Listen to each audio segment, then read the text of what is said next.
Ako si Clarita, isang matapang at malakas na babae na kayang harapin ang lahat ng pagsubok na dumating sa aking buhay.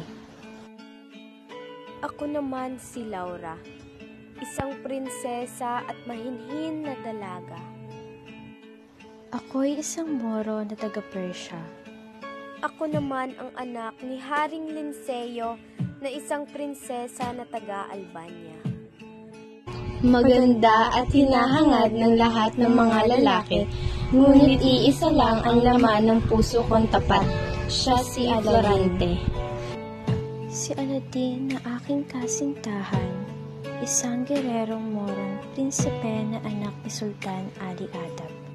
Si Florante naman ay isang Kristiyanong gerero na may sariling hukbo at nakapagpatumba kay General Osmalik at General Peramolin, na siya ring anak ni Prinsesa Floresca at Duque Briseo.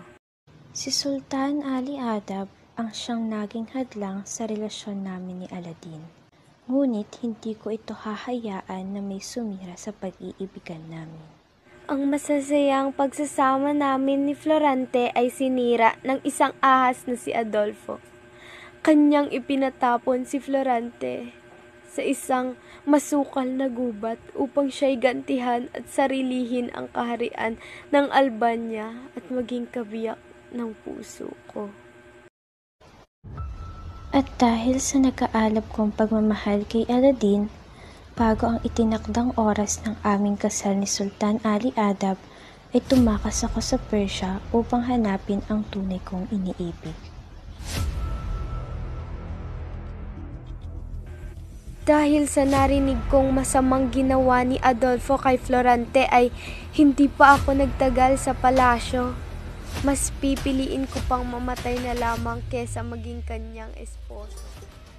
Agad akong nadakip ni Adolfo at dinala sa isang gubat at doon ay kanyang ginawa ang masama niyang balak. Sa ilang araw kong paglalakbay sa gubat, ay roon nakarinig ako ng isang nakakaawang boses ng babae na tila ba sumisigaw ito ng tulong. Agad kong tinulungan ang babae at pinana ang nagsasamantala sa kanya. Doon ay nakilala ko si Laura. Itigil mo iyan! Ang iyong ginagawa hindi makatarungan! Ito ang nararapat sa isang masamang taong katulad mo!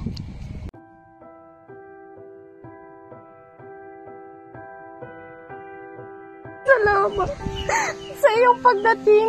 Dahil kung hindi ka dumating, baka natuloy na ni Adolfo ang kanyang maitim na bala. Nagtulungan kami ni Laura sa paghahanap sa minamahal namin sa gubat. Florante! Aladin! Florante! Aladin! Florante!